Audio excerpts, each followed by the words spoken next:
tea, y'all. Get down tonight, Daddy. It's time for Reality Gays. We're here to cover another reality show. And while the video plays, just sit back and let go. Now, you may be thinking, where'd the theme song go? We made this little switch because copyright's a bitch. We got 90 Day, Mormon Wives, Lala, and more. And now you can watch us, you whore. You like to watch.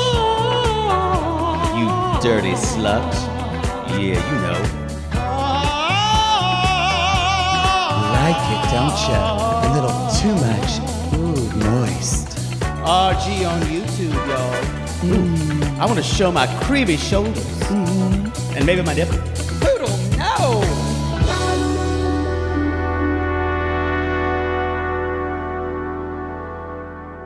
You guys, she's back again. Friend of the pod, friend of the gays. Y'all, it's Elise Benson. Welcome to the show, sugar. Thank you. Thank you guys for having me. Of course. Seriously, I love you guys so much. It's just three sluts. Just three sluts. It is three sluts. We're slut positive Period. here. We had so much fun with you in New York when we saw you in December. I love you guys. You guys are literally the best. Like my trio leaders, because I need a lot of that. So, well, we say on the pod all the time, we're like, y'all, Elise is this crazy in real life. Like, we remember being at the party and she was like, do you guys want to see my boobs? I have really good boobs. And we were like, no, I don't think, not in the middle of the party. I think they can't see them. But it's just, so I love that. I think that's why we love seeing you on our TV so much is what that. What you see is what you get. What you see is what you get. It's not an act. It's who you really are. And I think we're going to ask about them later. You know, like when we met your parents, we're like, oh, this is how this person is so wonderful because we love your parents. They are adorable. They're such stars. My parents are literally the best. They're a little upset with me from watching the show, and they're like, oh my God, like they're pretty mortified, to be honest with you. So I was like, wait, I think I was better on this one than Hunt for Love. Like I'm learning here. But they are the best. I am not in their good graces right now. What was the one thing that they like texted you about or called? And they were like, Elise. Talking about the shower scene is one. Oh, yeah. Yeah. The massage is two. And then like saying that I hadn't had sex in 6 months and I'm like a born again virgin. Yeah. I also think they're pretty embarrassed that like I screamed in an entire bar and made a fool of myself. It might have been that. Like, don't shake a Coke can. Like, don't get me riled up like that. Like, don't shake a Coke can. Like my delivery is horrible, but like the points were valid, you know? Yeah. So, I think there was something in you that said, I'm not getting the whole story here. Yeah. Let's kind of walk this back and kind of go from the beginning. Like, so just walk us through, you were meeting, because on the show, they just say, oh, we met via social media. But I'm like, so you met on social media, but how long were you talking via DMs? Like, at what point was something said or done where you went, oh, this isn't just online flirting. This is something, this is something deeper. What was that kind of moment where this could be something real? Yeah, so we were talking for 6 months. So it was like a long time. And honestly, every time we spoke on the phone, because we talked on the phone a lot, it's also a 16-hour time difference. Yeah. So it's like crazy times that we're talking. But every time we talked on the phone, we found like so many similarities with each other. And like, it just felt so easy and like not forced. And I was like, literally, there's no luck in Miami. Like, why not try something different, you know? I gotta say, Miami does seem really tough to date in. Oh my God. You can everyone's beautiful, and you can either date like an 80-year-old doctor, or someone else, a guy who is hotter than you. And that's yeah. And Josh is super different than what I'm used to, right? Like he's around the world from me. He doesn't have all this money he's throwing at me. It's different. And like, it's really refreshing. And like, he made me feel super good. And I was like, why not try something different? Like, Aussies are really down to earth. Seriously. Yeah. Mm-hmm. And I probably made you go a little slower because I don't know if you're like me, Elise, but I tend to jump in the deep end in relationships. And then I'm like, oh, wait, I got dickmatized. And now I realize you're a Dusty or you're the. And so was this probably good for you to go slow? It was, right? Like, we didn't have the opportunity to meet until I went there. So, like, actually talking on the phone and getting to know him for him and him talking about his life, like, it made me feel much more comfortable to go. Like, we couldn't have sex. Like, we weren't physically together. So, yeah, we did take it slow. And I definitely got to know him much better than someone I typically would meeting, like, quicker. At a bar where you're like putting your boobs in his face and exactly. That's my move. Yeah, like, no. Yeah. That is his move. That is his And he also like didn't lead with sex right away, right? Like he wasn't like, it wasn't like sexual. It was like trying to, it was like learning about each other. Imagine. Right? What's that? Well, did he, so talk about this last minute text. Like, how soon was it? Like, did you just get a text while you're packing that said, hey, by the way, I crashed a boat? You know what? It was so weird. Like, I was actually at girls' night with my girlfriends, and I was driving to girls' night, and I got a text, and it was like a PDF file. And I was like, what the fuck is this? And I'm in my head, I'm like, why is he telling me this right away? Like, does he want me to send him money? Like, does he want me to feel bad for him? Should I not come anymore? Like, what the fuck? Why are you sending me this? So what we saw on the show in real time, are you talking about the girls' night? We saw that was the actual, you were on the way to that to film with your girls. And you're thinking, this is going to be like, I'm pumping up this man. I'm talking about how wonderful he is. And then, holy shit. Yep. Wow. Yep. Wow. And I got to say, Joshua's one of these guys who he will find a kind of politically correct way of saying something that will be like the nicest ways. It's one of the reasons why I totally understand why you were like, something, he's not telling me something. I need to know more, because he's giving you kind of the company line. He's a salesman. He really is. He really is. Like, he's really good with his words, and he kind of says anything to shut you up, right? Yes. Like, I'm blunt and I'm honest, and I'll say what I mean, and and it's the truth, right? Yeah. With him, it's like he's beating around the bush to make sure that he says things to appease me, but doesn't actually happen. So it's like, don't tell me what I want to hear. Just tell me the truth. And I think that's a very different for a lot of, I can speak to in heterosexual relationships. I'm not in those, but I can speak to just women wanting to share things with their male partners. A lot of times men think women just need something fixed or a quick answer. So, okay, she'll feel better now. No, women need to talk about things. Right. Even if it is difficult. And a lot of men do not want to do that. No. And can we talk about just one thing we were wondering about? We talked about the bar scene. When watching your scenes now, I'm sure is interesting. And you're looking back and thinking, maybe I overreacted then. And then, would you have done anything different? Like, would you still do the bar scene as the way it was done?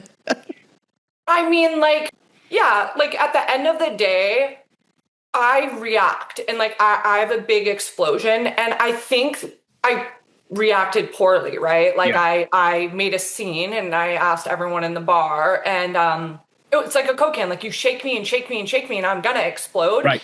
I think I should not have got the bar involved, and I probably should not have screamed as much, because looking back on it now, like, my point is valid, and like, what is actually happening is valid. My delivery was off, and because my delivery was so off, now I'm sitting there apologizing, and I'm looking like the bad guy when it's really what he's doing was bad, but I just lost all control because of my reaction, you know? Yeah, because all the women in the bar agreed with you. Yeah, you weren't getting. I think anyone would agree with me if you really look at it.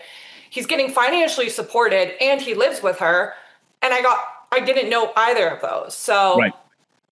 And it does feel like, from what we got on the show, it's not that we need a detailed takedown of all his finances, but things do feel flimsy. There's a lot of half truths in what he says, not the like full if you're truth. a yacht broker and you sell boats, you should be getting a lot of money. Like, why are you living like a luxury lifestyle? I'm sure it's a real job, but already I'm like, what the fuck is a yacht broker? That just feels like when a guy says I'm an entrepreneur, and you're like, okay, like, but no, I know it's a real job. But was there anything to that? Was there anything too that we saw? Like, obviously, you were not a fan of Nat. Was there anything that didn't make the cut? And I asked that because I understand Nat's point, but also she did come in pretty hot with you. I feel like energy wise, and I don't know if Joshua ever addressed that. Well, he never did. He won't address anything that makes him look bad, right? Yeah. Honestly, I feel like I did take out my anger a lot on Nat. Like, I don't love her. I don't hate her. I think at the end of the day, she was helping Josh out, which is like super weird. But my anger and frustration should have been more directed at Josh, and I should have handled it better and tried to get, instead of like me just digging and asking a million questions, I probably should have understood it more. But I just got there and I got lied to so much that I'm like, what the fuck is going on? Like, I literally just flew around the world, got picked up at the airport with your buddy.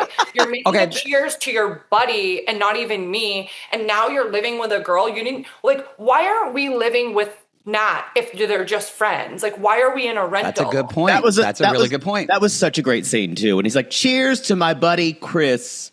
And I was dying. And one question, this was in our show, we've had kind of, we get screeners, thankfully, to TLC. Thank you. But sometimes there's weird problems. Sometimes there's problems, and we get kind of secret scenes. And we've that the public doesn't see. I don't know how TLC is putting this in, but we got one. We've gotten a couple of scenes that happen with Chris and Joshua kind of soaping each other up in the shower, making out. That's what we're seeing when we watch. Light butterfly kisses. Yes. Stop. Did you ever walk in on them spooning? Shut up. Are you joking? No, it's in our heads we see it. In our heads we see it. So it has to be real. As much as the internet wants to say that they're gay together, they're really not. No. Like, I think they're just like bros. Well, thanks for ruining it. Elise is a dream crusher. Wow. Unless I'm getting lied to again, and like that's not something out of the norm, you know? But it is. I understand that they're bros, but it is like when you and Joshua are having kind of the conversation after the screaming match. Yeah. And Chris is just there. It is like, I know he lives there, but it's like, bro. It's a little bit like, and this is what, we always talk about in the show. Men don't tell women the whole story and then act like women are being crazy bitches when they're literally just being gaslit. Yes. And because... going to your point, if you can't live with him and Nat, with Josh and Nat because they're friends, well, why can't Josh just get an apartment then, an Airbnb by himself? Why does he have to get one with his best friend? Well, I think it comes down to money. Yeah. I think, and it just, we watch this and we look back. I don't know. I mean, I have a herstory too, Elise. So I don't really trust men, period, full stop. But it does seem like, it feels like, and you talk about some of this show later on, we just watched the episode, it feels like Joshua's fucking depressed because his son is gone. And we kind of gather he probably went into a dark place, was drinking a lot, partying a lot, like kind of avoiding this situation. But he doesn't, for us, it feels like he doesn't want to acknowledge the fact that he's just in a low place in his life and probably isn't in the best position to start a relationship to begin with. Right. I don't know how you feel about that or agree with that. I agree. I actually really agree with that statement. And I think when, love happens when you least expect it type of thing. I don't think he thought that our DMs would turn into phone calls and phone calls would turn into me flying around the world to go meet him. And I actually don't think that both of us expected to like each other so much. Like, there was an instant connection. I don't know if they aired this. I don't think they did. And Jackie can take this out, but I actually had never even FaceTimed him before going to Australia. Wow. Like at all. So it was just phone calls. Like I don't like FaceTime. I know I'm on TV, but like I'm not a big FaceTimer. Yeah. I'm not a big video caller. So we had not even FaceTimed. And wow. we had this like crazy instant connection that's like a very undescribable feeling. Like when I hugged him for the first time, like I felt safe in his arms. And like if you kind of take out Nat and you take out Chris and you take out like all the outside factors, Josh and I had like a really, really, really it was all great except for special bond. Yeah. I want to just talk about, you've mentioned on the show 2 different relationships. One was in the past, and I have a feeling there's probably a few more that didn't actually work out. But these 2 were dramatically, and it seemed like very painful. Like the one guy who stole a lot of money from you and stole your ID and all that stuff, and the one guy who passed away. You mentioned carrying this around and being in these bad relationships and projecting it onto this one. How have you been trying to work on that, and how? Because this is really good question. And this happens a lot. We see it all the time on 90 Day. Yeah. Well, it's really hard not to project. Yeah. I mean, my first fiance that passed away, and I'm not going to cry because I have makeup on, but he passed away from things that he hid from me, right? Mm-hmm. So it makes me, I think that really triggered something in Josh. And this is a pattern with no other guys besides my one that passed away and Josh. But I feel like Josh is hiding things from me. And he's expressed that he's had like a really hard year because of his son moving away.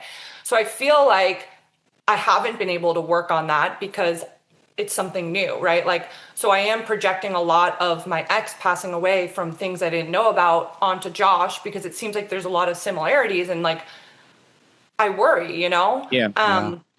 My ex that stole my identity, got a credit card out in my name.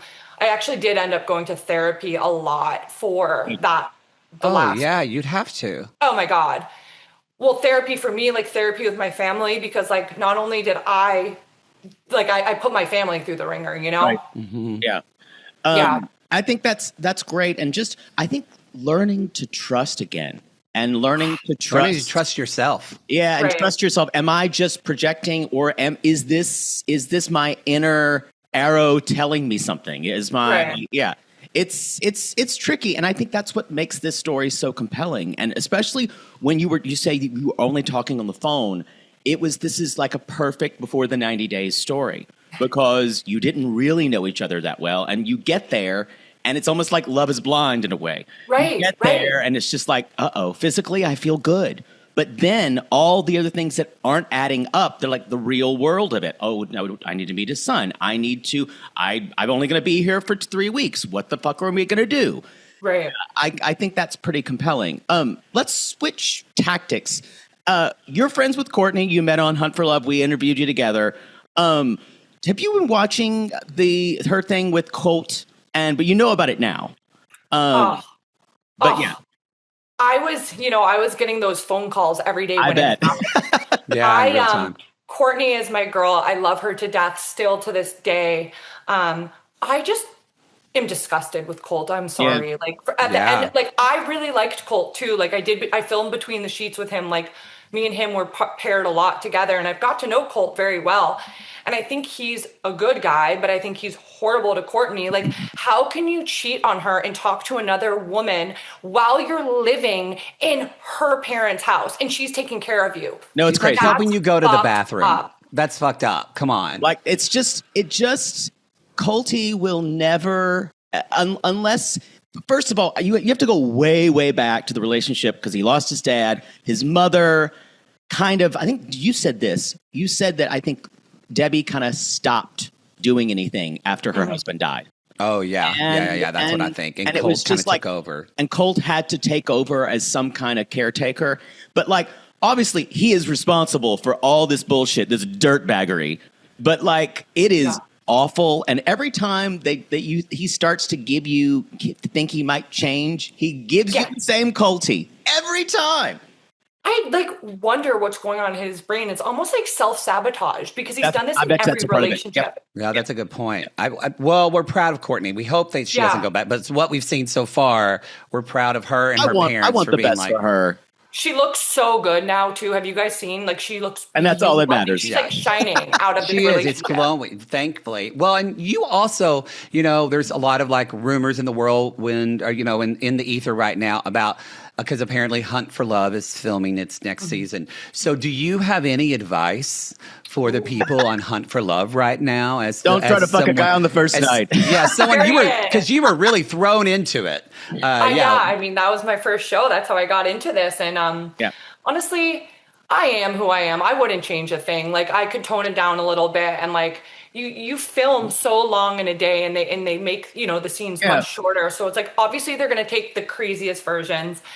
I have a lot of online hate, but then I also have like a lot of online love. Like this girl last night wrote me and she's like, I have terminal brain cancer. She's 23. She's like in bed and like she lives to watch me on TV. And that's that like made me cry last night. I was like, oh my God, like that's so sweet. And like there's people, there's a lot of love and there's a lot of hate and you have to have thick skin through us all. But Hunt for Love, I mean, get to know the person before diving in sexually. That's a good one. And now when you're talking about like online love and online hate, remember one of the things that we like to say is they don't really know you. Right. They don't know who you are. They know the version of you they see you on television. Yep. So that's what sometimes we're as like small as we are, we'll get DMs and I'm thinking, you actually don't know me. Like you guys like really don't know me. Yeah, we don't and that's the thing. You have to remind yourself of you don't know me. You don't really know me, and you're seeing an edited, curated version of who I am. And if you don't like that, that's fine. Take it up with the edit. Right. I'm also wearing a shirt today because I got so much hate. So do you guys like my shirt? I love it. And I know my next question is going to be, Elise, do you wear clothes? now, like if you've got it, flaunt it. Like, I gotta say. I'd be naked all the time if I looked like you. I know. All I'd wear is just pasties to the grocery store. Yes. I think it's funny, and I love that when you're like, oh, it's kind of cold tonight. I'm like, that's because your entire body's not covered. But bitch, when you're 70, you're gonna look back and go, oh, you're gonna be sitting there just go, my God, I did it right. Right. Honestly, like I guess I'm so used to just dressing here, like in Miami like this. I didn't see a problem, but I have watched back and I am like, okay, maybe like the like little like thing like that I wear aren't the best, but like a wrap, maybe just the shawl. I'm like, I don't work out. I eat what I want and I still have this body. Might as well show it off. Might as well. God. Now, do you hang out with any of the? There's so many 90-day people in Florida. Our queens, Darcy and Stacey, are in Miami. I saw them on Saturday night. Oh. Really? Birthday, yeah. They did. We're big fans. I love them. They're two of the nicest people, and people often think they're like, oh, that's just for the cameras. No, that is who they're like are. Like you. They are real. What you are seeing is exactly who they are. Yeah. That's kind of. I talked to Jovi a lot. Like he's like a really good soundboard for me, and like he's very level-headed. And I talk to him a lot, and his wife Yara. So like we talk a lot. We're all just like in the Miami clan. But besides that, I'm kind of a recluse and don't really talk to many other people. We need to make a RealityGays trip to Miami. I would love that. We should and just and do it big, as Darcy and Stacey say. Although Poodle would end up getting lost in a sea of Cuban men, and I don't know if I'd find him. They're too hot. The everyone's too fucking hot. It's the hottest city in the fucking. You guys are hot. Stop. Oh, thank you. Elise, we know you have to go. This has been fan-fucking-tastic. Yes. We can't wait to see how it winds up for you, and we want to see more of you. Even though we've seen a lot of your body, but we can always see more of you. And you guys have to tune into the tell-all. I think it's April 26th. I think so. Yeah. April 26th, tune into the tell-all. And to see if you maybe Are you moving to Australia, or maybe are you going to be on 90 Day Fiancé and Josh is coming here? I don't know. Who knows? We don't. Who knows? Or is Or does Josh crash another boat? Josh Who crash a knows? boat, or Josh could and happen Chris too. decide to be, decide to finally make Jake and I's dreams come true and have a gay relationship. But I don't think that's going to happen. I think it would be a lot easier if I was in one, and I wish I could be, but You liked it. Tell us where we can find you. what do you mean? Oh, Elise Benson. Instagram, Elise Benson. My There we first and go. last name. You're like, do you want my address? You're like, Do you want my I can't address? get You want- that on an interview. You want to send me gifts? Elise, we love you. Thank you so much, and we look forward to seeing your wonderful crazy play out on television. Thank you so much. Yay, Elise. Thank you guys. I miss you. I hope to see you soon. Bye.